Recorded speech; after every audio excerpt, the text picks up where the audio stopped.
सत्संग परिसर में उपस्थित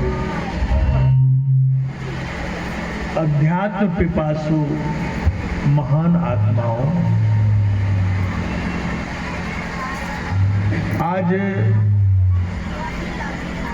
प्रथम ज्येष्ठ को सद्गुरु कबीर प्राकट्य महोत्सव मना रहे हैं। इसलिए कि संपूर्ण माह इसी उद्देश्य में कबीर साहब के अनुयायियों को अपने अपने ढंग से बिताने का पावन अवसर प्राप्त होता है। विचार नाना प्रकार के हैं। विचार मंच भी है। विचार कहां से होता है? बुद्धि से। विचार का आधार क्या है? बुद्धि है, और बुद्धि जड़ है। बुद्धि चेतन नहीं है, और विचार जड़ से किया जाता है। इसलिए बौद्धिक स्तर पर जो बातें होती हैं उनमें उसे अनुभव नहीं कहा जा सकता है। अनुभव जहां होता है उसका आधारशिला चेतन आत्मा है।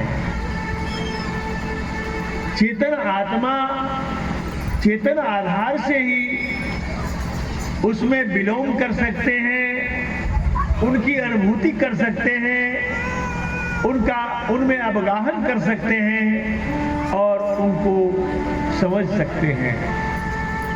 पर बौद्धिक स्तर से विचार करने पर सत्य हो यह कोई जरूरी नहीं है। यूं तो संसार में प्राणी बौद्धिक स्तर पर मन को नियंत्रित कर नहीं सकता। बुद्धि के आगे मन है, और मन बुद्धि के शिकंजे में नहीं रहता। बौद्धिक स्तर से बाहर मन के स्तर पर संसार के प्राणी जो निर्णय लेते हैं, जो कार्य करते हैं, उस कार्य में विषय की लोलुपता होती है, और विषयों में सराबोर हुआ मन बुद्धि के शिकंजे में नहीं आ सकता। और बुद्धि जब आत्मा के नियंत्रण में आ जाता है, चेतन आधार पर स्थित हो जाता है, तब कुछ बात बनती है। तो अध्यात्म जीवन को प्राप्त करने के लिए सद्गुरु कबीर साहब इस धराधाम पर अनंत बानियां कही। इतनी बानियां कही कि उसका अंत नहीं है। कोई व्यक्ति बीजक को ही प्रधान मानकर बैठ जाए, कोई व्यक्ति अखरावती को मानकर बैठ जाए, कोई व्यक्ति बिरहुली को मानकर बैठ जाए, कोई व्यक्ति साखी ग्रंथ को मानकर बैठ जाए, कोई चाचर को, कोई किसको, तो वह पूर्ण नहीं हो पाता है। कबीर अपने आप में पूर्ण है, संपूर्ण है। कबीर शब्द का अर्थ ही महान होता है, और यह कबीर साहब ने अपना नाम स्वयं बताया। हिंदू कहो तो मैं नहीं, मुसलमान भी नहीं, 5 तत्व का पूतरा गैवी खेले माए। इस 5 तत्व के इस पुतले में आकाश, वायु, जल, मिट्टी, अग्नि, इन 5 तत्व के बने हुए इस शरीर में गैवी खेल रहा है, गैव खेल रहा है। अर्थात उस अवस्था को जानने के बाद ही तृप्ति होती है। अन्यथा सभी अतृप्त है। सदगुरु कबीर साहब वही बात कहते हैं, मैं कहता आखन के देखी, तू कहता कागज की लेखी रे, मेरा तेरा मनवा कैसे एक होई रे। हमारा मन और तुम्हारा मन कैसे एक हो सकता है। मैं तो आंखों से देखकर कह रहा हूं और तुम कागज की लिखी हुई बातों को पढ़ पढ़ के कह रहे हो। किताबों की लिखी हुई बातें, किताबों में पढ़ी हुई बातें जो है बौद्धिक स्तर की बात हो सकती है, और आत्मिक स्तर की बात जहां है वहां किताबों से भी परे हो जाना पड़ता है। काजी किताबें बांचता, करता नसीहत और की। काजी किताब बांचता है, दूसरों को नसीहत देता है, दूसरों को गले को घोंट देता है और उसको मारकर मांस खा जाता है। यह कहां का न्याय और धर्म है और इंसानियत है, कहीं का नहीं। यह जीवन तो मूलतः नारकी है, नर्क के समान है। आप कहेंगे स्वर्ग में भी नर्क होता है। कैसे स्वर्ग में नर्क हो जाता है? संपूर्ण भौतिक व्यवस्था बनी हुई है, आपको किसी चीज की कमी नहीं है, आप सारे साधन संपन्न हैं, किंतु आपकी इंद्रियां काम नहीं कर रही है। आप इंद्रियों से दुर्बल हो गए हैं, आप उसका उपभोग नहीं कर सकते, तो नर्क है। स्वर्ग सा दिखता है पर अनुभव के बिना नर्क है। ये कोई जीवन नहीं है। जब आपका शरीर स्वस्थ है, इंद्रियां प्रखर है और भोग के साधन सामने है, आप उसका उपभोग कर रहे हैं, तो वह जीवन स्वर्ग के समान है। लेकिन स्वर्ग में सुख नहीं है। स्वर्ग में सुख इसलिए नहीं है कि स्वर्ग में तृष्णा है, तृष्णा समाप्त नहीं होती। तृष्णा तू न गई मेरे मन से। तृष्णा मन के द्वारा प्रकट होती है और मन में ही समाहित होती है। और कबीर साहब ने तो मन का बड़ा भारी विश्लेषण किया है। मन कोई ऐसी वैसी चीज नहीं है। मन एक इंद्रिया भी है और मन एक जड़ चेतन से परे की सत्ता है। जड़ चेतन से परे की सत्ता है। इसलिए कि मरने के बाद जो व्यक्ति मर जाता है तो उसका मन चला जाता है, शरीर सड़ने गलने लगता है। मन तो आत्मा के साथ है, उसके साथ 4 शरीर और हैं और केवल हाड़ मांस का ये पूतरा, ये शरीर रह जाता है। आत्मा निकल जाती है लेकिन मन के सहारे है, मन के नेतृत्व में है। मन को कबीर साहब ने काल कहा है। मने निरंजन काल है, राखे सब जीव भरमाई हो।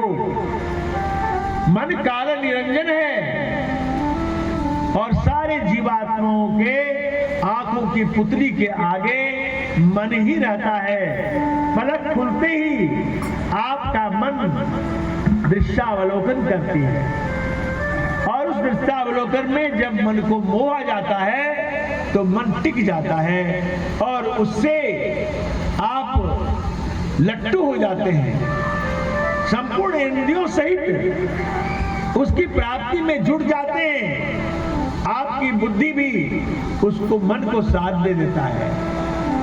तर्क तो करता है तो उस विषयासक्त अवस्था में तर्क आपकी बुद्धि करती है और आप उसमें लट्टू हैं। फिर अहंकार रूपी इंद्रियां जो आपके शरीर के अंदर है वह अहंकार भी पुरजोर सहयोग कर देता है और उस वस्तु को प्राप्त करने के लिए चाहे संग्राम हो, चाहे जीवन में आग लग जाए, विनाश हो जाए, पर उसकी प्राप्ति के लिए जुट जाते हैं। ये मन और बुद्धि इंद्रियों के बीच की बात है, आत्मा की अवस्था की बात नहीं है। आप कहेंगे आत्मा तो सबका गुलाम है, मन का गुलाम है, आत्मा स्वतंत्र कहाँ है? संसार के लोग कहते हैं मैं स्वतंत्र हूं, मैं किसी के सामने क्यों झुकूंगा, वो मेरे सामने क्या है? अब विचार कीजिए, ऐसी भावना जब मन में आती है तो स्पष्ट दिख जाता है कि इनके अंदर अभिमान है, इनके अंदर अज्ञान है, इनके अंदर आसक्तियां हैं, सब कुछ प्रचुर मात्रा में पड़ी हुई है। उसका जीवन अस्त व्यस्त है, वह न खुद को जानता है, न संसार को जानता है, न शरीर को जानता है, कुछ भी नहीं जानता है। और उसी परिप्रेक्ष्य में जब आत्मा स्वयं को जान जाती है कि मैं कौन हूं, मेरा स्वरूप क्या है, मेरे अंतस का रहस्य क्या है, तो फिर वह आत्मा सार शब्द के ज्ञान के अनुकूल हो जाता है। सार शब्द की अनुभूति वहां होती है, अन्यथा सार शब्द को पता भी नहीं। किसी महात्मा ने सार शब्द को निर्णय वचन कह दिया। सार शब्द निर्णय वचन नहीं है। मैं किसी महात्मा का अपमान नहीं करता, सबका सम्मान करता हूं। इसलिए करता हूं कि परिधि है, श्रृंखला है, क्लासिफिकेशन है। जिस स्तर का जिसके पास ज्ञान है, उस स्तर से अपना प्रकाश कर रहे हैं, उनका जीवन वहां तक का है। लेकिन अध्यात्म की पराकाष्ठा को प्राप्त करने के लिए केवल इतना से पूर्ण नहीं होता। अध्यात्म की अनुभूतियां जो है बहुत सूक्ष्म है। अभी कह रहे थे सत्यकिंकर जी, सूक्ष्म विषय अध्यात्म है। बूझत बूझत बूझ साहेब अनुभव गम्य है, सूझत सूझत सूझ। साहेब का अर्थ है परमात्मा, आत्म अंतर आत्मा अनुभव में पहचान। मन के आधार पर संसार में तथाकथित कल्पनाओं में लोग यह कहते हैं कि जीव आत्मा ही सब कुछ है, जीव ही परमात्मा है। जीव परमात्मा कतई नहीं है, जीव भोगी है। जीव के अंदर आनंद भोग की आशा है।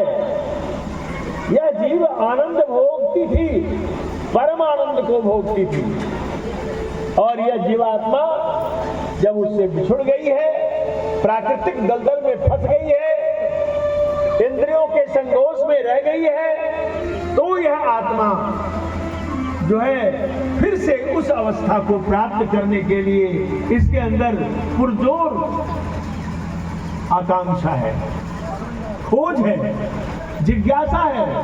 पर जहां भी यह आत्मा की चेतना पहुंचती है, वहां प्राकृतिक दायरे में आकर के और बस फंस जाता है, और उसी लोलुपता में, उसी अवस्था में यह आत्मा जो है भटक जाती है। लेकिन इस आत्मा को संतृप्ति पाने के लिए वह ज्ञान नहीं मिल पाता है, क्योंकि आत्मा तो इस शरीर के अंदर सूक्ष्माति सूक्ष्म है, किंतु इस शरीर के अंदर जो आत्मा सूक्ष्माति सूक्ष्म है, उनसे भी परम सूक्ष्म परमात्मा है। जो व्यक्ति आत्मा का अनुभव नहीं कर पाता, उसे परमात्मा का कोई ज्ञान नहीं मिल सकता। संसार के प्राणी मन कल्पित भावनाओं से मूर्तियां बनाते हैं, तीर्थों में जाते हैं, मंदिरों में पूजते हैं, यत्र तत्र जहां तहां भटक रहे हैं और भटकते भटकते अंत में मर जाते हैं।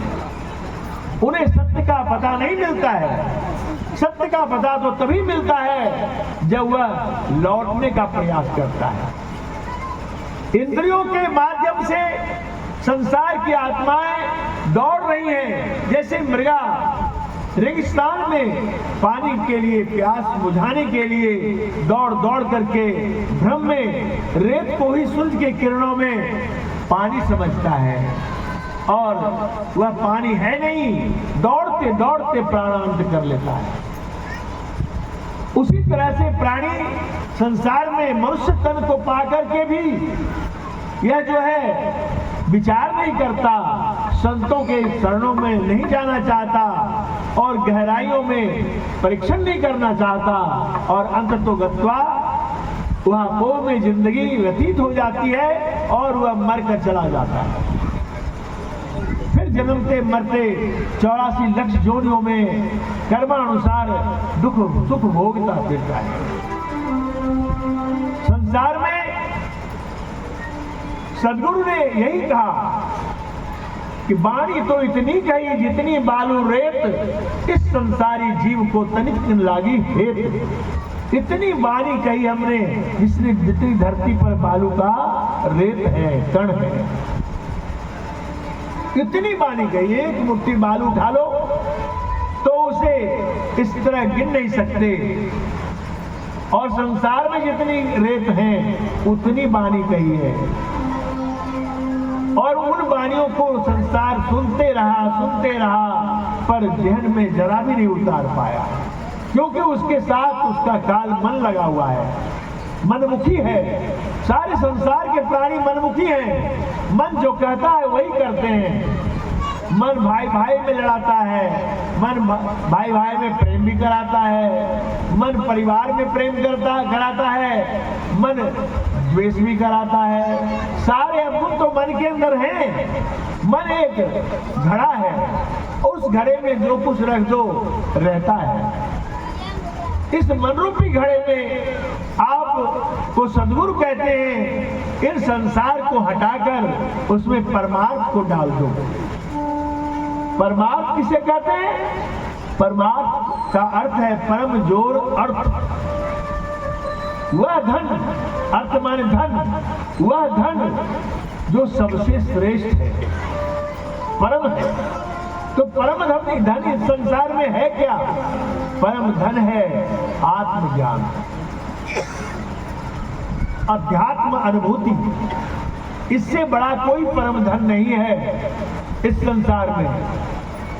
सुर्खी चूना से बने हुए महल, हीरे जवाहरात और सोने चांदी से भरा हुआ घर जीवन, यह सुख शांति आज तक किसी को नहीं दिया।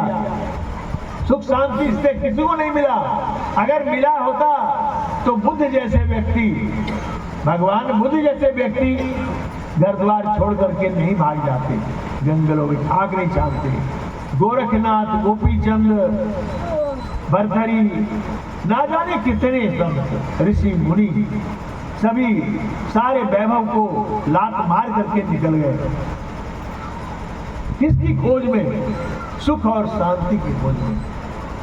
और संसार के प्राणी इसी को सुख मानते हैं। यह सुख नहीं है भैया, यह तो दुख का घर है, दुख का कोट है।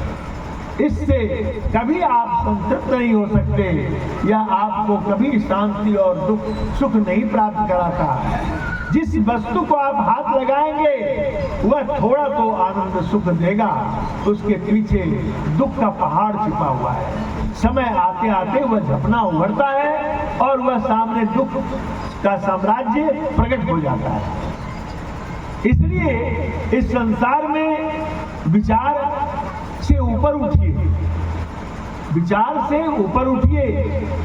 विचार का जो लेयर है, विचार का जो मंच है, वह जड़ है। इस जड़ विचारों से ऊपर उठना ही पड़ेगा, तभी शांति की प्राप्ति होगी, अन्यथा नहीं होगी। और किताबों में तो ज्ञान है नहीं।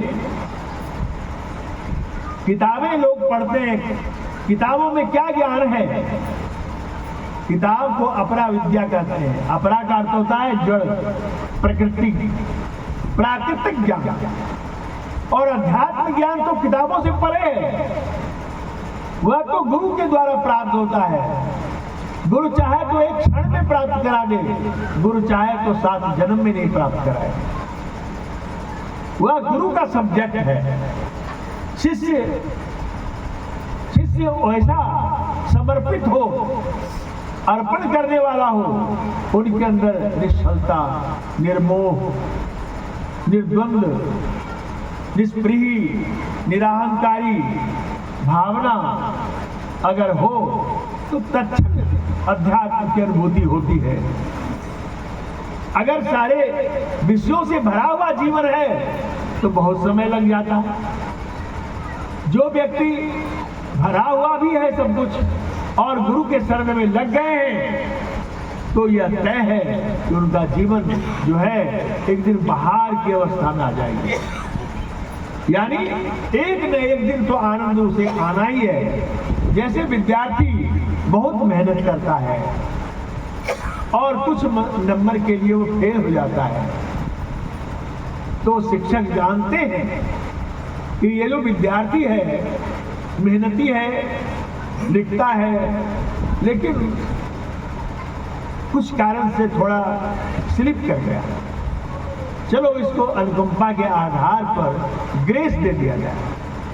उन्हें ग्रेस दे दिया जाता है, 2 नंबर से बढ़ा दिया जाता है, क्योंकि साल भर क्यों रहे, आगे क्लास में फिर आगे यह अपना जो है विद्या अध्ययन कर करके आगे बढ़ सकता है। ये इसे प्रोत्साहित करना चाहते हैं। उसी तरह से जो व्यक्ति आत्मज्ञान के लिए, परमात्मा अनुभूति के लिए अपने जीवन को लगाते हैं, थोड़ा भी लगाते हैं, तो उसे निराश नहीं होना है। क्यों नहीं होना है? कि वह एक न एक दिन उनका जो ललक है, उनकी जो जिज्ञासा है, वह पूर्ण होनी ही होनी है, उसकी प्राप्ति होनी है। लेकिन उसमें समय भले लग जाए, क्योंकि गुरु की आज्ञा है काम क्रोध मद लोभ निवारो, यही है असल की, ज्ञान वैराग्य दया मन राखो, कहे कबीर दिल की। काम क्रोध मद लोभ मोह आदि को त्याग दो और उसके बदले में क्या ले आओ अपने जीवन में? ज्ञान, वैराग्य, विवेक, त्याग, ये सारी बातें जो गुण हैं, तो उन गुण को अपने अंदर ग्रहण करो। तो यह तुरंत संभव नहीं है, यह तो धीरे धीरे पुरुषार्थ करते करते वह आप में आएगा। सेवा, सत्संग, भजन इसके आधार हैं। इन्हीं सेवा, सत्संग, भजन करने से जीवन में ठोकरें आती है, मन पर एक प्रहार होता है, बुद्धि पर प्रहार होता है और एक चेतना प्रकट होती है, वह समय से होती है। इसलिए सद्गुरु की भक्ति करनी चाहिए। सद्गुरु की भक्ति करने से एक न एक दिन आत्मज्ञान प्रकट हो ही जाता है, इसमें कोई संशय नहीं है। जो व्यक्ति सद्गुरु के दिए हुए नाम का स्मरण करते हैं, वह व्यक्ति कभी अधोगति को प्राप्त नहीं करते, उनकी सद्गति तय है। इसलिए भक्ति अवश्य करें।